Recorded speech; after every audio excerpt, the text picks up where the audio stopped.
Shekhar MP ছিলেন সাইফুজ্জামান শেখর, তার বিরুদ্ধে একটি গ্রেপ্তারি পরোয়ানা জারি করবে। যদি সে দেশে না থাকে তাহলে ইন্টারপোলের এই গ্রেপ্তারি পরোয়ানা জারি করতে হবে for his criminal offence.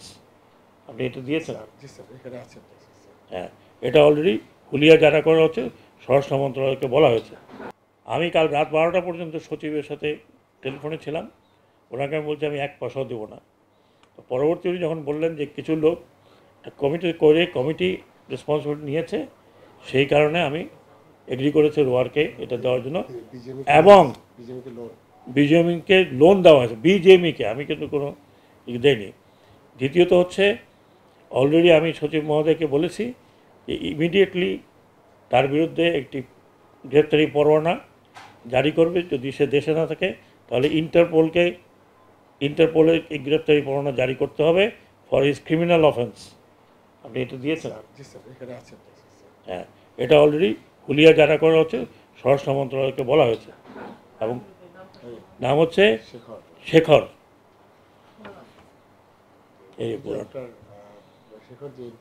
Shekhar MP ছিলেন সাইফুজ্জামান শেখর, মাগুরা না কোথায় কি জানি, কিন্তু তার ফ্যাক্টরি তো এখানে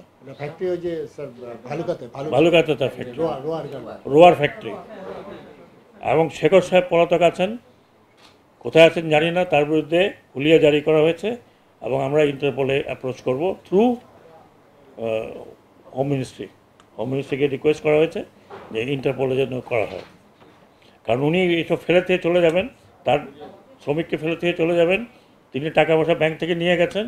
আর এই সরকারকে আমরা প্রতিদিন শ্রমিকদের এই বিষয়টা ফেস করছি এবং গভর্নমেন্ট থেকে টাকা দিতে হচ্ছে। আমরা দিয়েছি, হ্যাঁ, আপাতত যা দরকার ততটুকু দিয়েছি, হয়তো থাকতে পারে, আমি জানি না। এটা না, এই টাকা তো আমরা দিয়ে দিয়েছি, ওর টাকা তো আমরা দিয়ে দিয়েছি অলরেডি বিজেএমকে, যেটা কথা বলছেন রোয়ার, শেখরটা দিয়ে দেওয়া হয়েছে। কিন্তু শেখরকে এই যে সে পালিয়ে গেল, যে অফেন্সটা করলো, তার জন্য সে এই যে রাষ্ট্রের ক্ষতি হলো, যে শ্রমিকরা রাস্তা বন্ধ করছে, এটা তো রাষ্ট্রের ক্ষতি।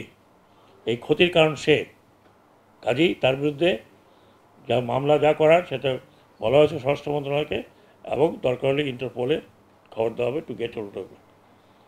এটা তো পরে তুমি ইউ টু ফাইন্ড আউট। শ্রম মন্ত্রণালয় আরেকটি হচ্ছে 25শে মার্চের সবার যে সিদ্ধান্ত অনুযায়ী টিএনজেড গ্রুপের অ্যাপারেলস ইকো লিমিটেড, তারা গাড়ি বিক্রয় করে শ্রমিকদের বেতন ভাতা পরিশোধ করেছেন।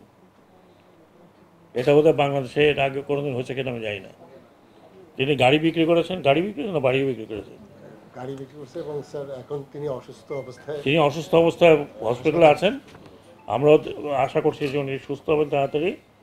আমি অলরেডি সচিব মহোদয়কে বলছি খবর নিতে, যে উনি যাতে পরিচর্যা ভালো হয়, যিনি গাড়ি টাড়ি বিক্রি করে দিয়ে শ্রমিকের বেতন দিচ্ছেন। আর মাহমুদ গ্রুপের 2টি প্রতিষ্ঠানের শ্রমিকের বেতন ভাতাদি পরিশোধের জন্য বাংলাদেশ ব্যাংক কর্তৃক তাদেরকে নগদ সহায়তা বাবদ 11 কোটি টাকা ছাড়করণ করা হয়েছে বাংলাদেশ ব্যাংক থেকে তরফ থেকে। তাদের বলে টাকা পয়সা তাদের আছে কয়েকটি ব্যাংকে, 2টি ব্যাংকে বোধহয় তাদের টাকা আছে, সেটা বাংলাদেশ ব্যাংক থেকে ছাড় দেওয়া হয়েছে। তো ওই গ্রুপের শ্রমিকরা, তাদের আশা করি তারা ঈদের আগে পয়সাটা পেয়ে যাবেন। এটা হচ্ছে মাহমুদ জিন্স, তাদের 2টি প্রতিষ্ঠান। Style craft and young one BD limited বেতন ভাতা পরিশোধের জন্য মালিক শ্রমিকদের নিয়ে শ্রম ও কর্মসংস্থান মন্ত্রণালয়ে আজ একটি সভা হয়েছে। সবাই শ্রমিকদের পাওনাদি পরিশোধের বিষয়টি নিষ্পত্তি হয়েছে। ওয়ালটন আবারও মিলিনিয়ার অফারে ওয়ালটন ফ্রিজ কিনে আপনিও হয়ে যেতে পারেন মিলিয়নিয়ার।